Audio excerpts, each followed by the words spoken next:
Welcome to the DNA for Gelbvieh Producers video series. I'm Aaron Birch. I'm a director on the Canadian Gelbvieh Association board. Our association has utilized DNA testing for breed improvement and to maintain the accuracy of our herd book. DNA can be a great tool for your herd management. In these videos, we're going to go over why you would want to do DNA testing. We're going to do a chute-side demonstration on how to collect your samples. We're going to show you how to go onto Digital Beef and input your request form, and then what you need to do when you send your samples to the lab. My hope is that these videos will increase your confidence in using DNA and use it to improve your programs. The first reason you'd want to do DNA testing is for parent verification.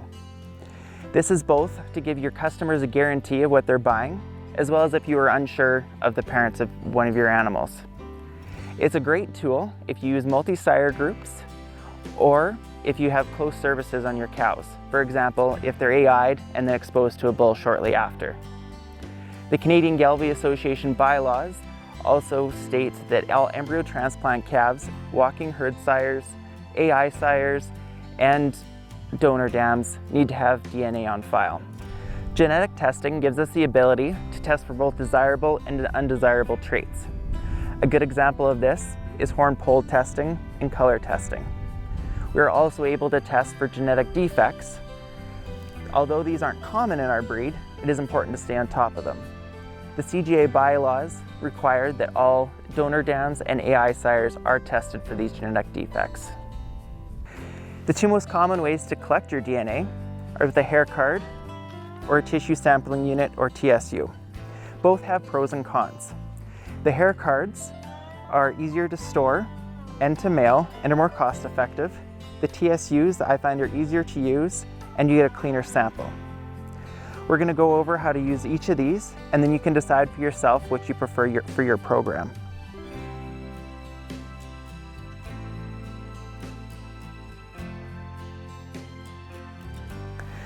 When using the hair card, the first step is to collect your hair sample. First, make sure that the calf switch is clean. Select a piece of hair. You need at least 50 pieces of hair. Pull opposite direction of the way the hair is grown to pull the roots out, and ensure that there's follicles attached to the end of the hair. Then get your hair card out and peel back the adhesive piece.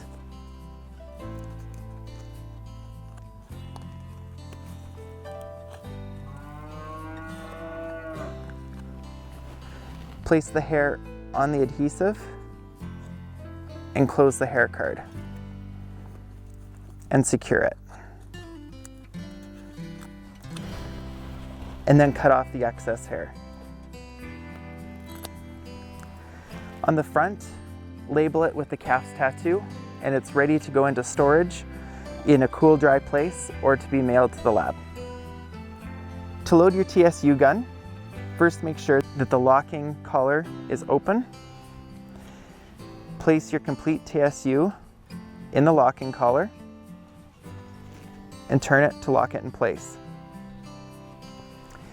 Then gently press the trigger until you hear a click and it grabs onto the punch. Pull it back and it retracts the punch, and then remove the red piece. You are now ready to take your DNA sample.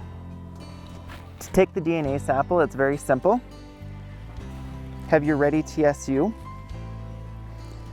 and anywhere in their ear, just place it and squeeze the trigger and release. Now to see it, you can release our locking collar.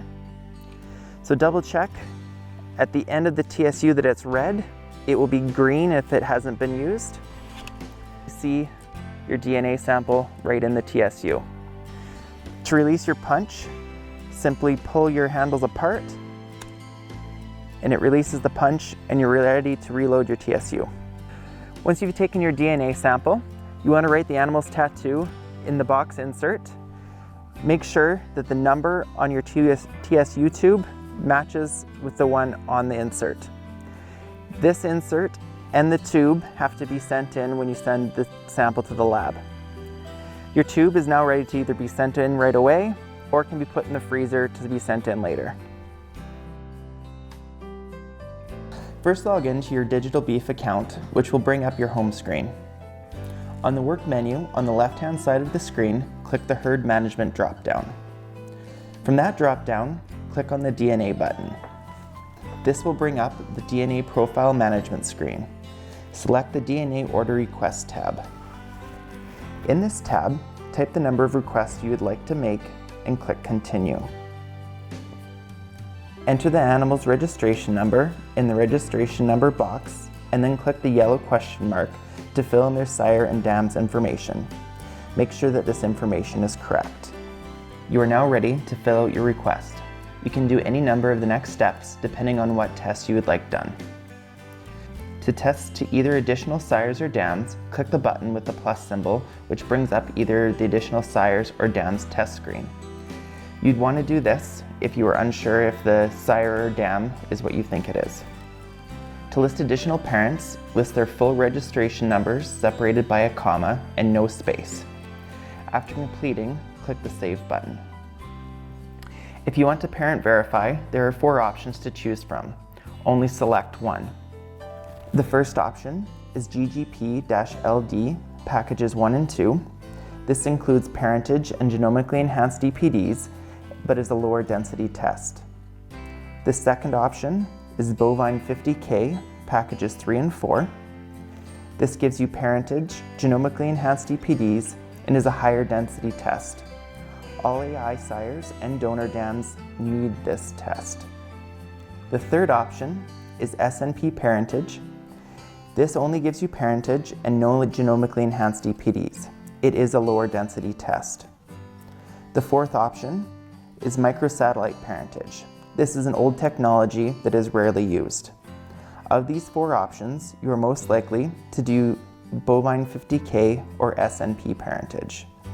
There are 6 standalone tests. You can check any number of these depending on which tests you want. You can look to the Neogen website for more information on each of these tests. There are also 4 genetic defects you can test against. Although these are not common in our breed, it is important to keep on top of them and keep it that way. All AI sires and donor dams require this test to be done. When you've completed this form, click the Place Request button to submit your request. You are now ready to send your DNA. Your samples need to be sent to the Neogen lab. The address will be displayed on your screen. In your packaging, you will need to include your name and your breed.